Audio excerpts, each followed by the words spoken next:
I think the most important suit to own is a black suit. It's very versatile. You can wear the jacket separately, or of course you've got a pair of black dress pants. Just make it simple.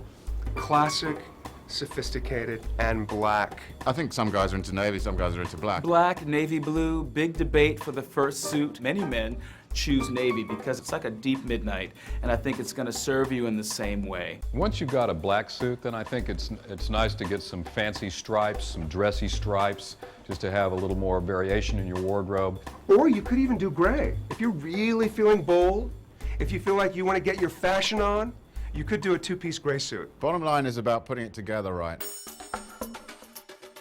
Right now, three-button suit is the most popular. For most men who don't quite know which direction to go, I think the three-button is great because it gives you closure options. Me personally, I like the two-button suit. Now the two-button, a little more fashion-forward, and what I like about the two-button suit, this is great for men that are really athletic. A two-button suit is great for a guy who's slightly bigger in the chest. So what happens is you'll get a deeper V and it makes you taller. I don't button jackets. I probably should, but I don't button jackets. When I do, it's the middle button. People argue a lot about which button they should do up. It's actually the middle one. I only like the middle button personally. It's supposed to sit on your belly button pretty much. The top two button is a little more dressed up looking. When you want to arrive for an interview, then that's the way to do it, buttoned up. What you don't want to do is button the bottom button or the bottom two buttons. Just remember to leave this one. Act like it's not even there. You never button the bottom button. There are two kind of shapes of jacket. One is a more forgiving, softer shape, larger shoulder, roomier sleeve, and that's very much the traditional American model. The other version is a more classic European, you could say British or Italian kind of cut, which has a much higher armhole, which means that the hole here is much, much smaller. The irony is that actually it's more mobile because there's less cloth flapping about. For me, it's all about comfort and fit.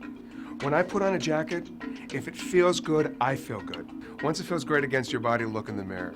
And you want to make sure that the shoulders sit nicely against your shoulders, that it doesn't buckle in the back, that it doesn't look too boxy. If your suit fits properly, it's going to look more expensive and have you stand up a little taller, if you will. There are two rules of thumb for the length of a jacket. You know, one is about an inch below the break of the seat.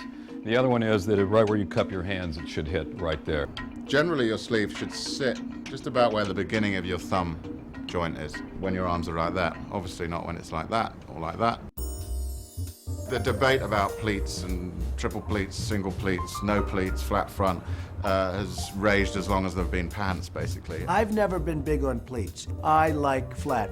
Those flat front pants are going to lean you out just slightly to the eye. And also ladies prefer flat fronts over pleats. I'm a pleat guy. I like to have a little bit more shape, a little bit more contour added to my pants. Now to cuff or not to cuff, that is the big question.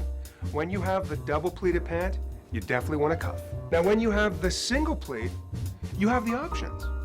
You can cuff or not cuff. Now, when you go for the flat front, look at this. The flat front, you never want to cuff.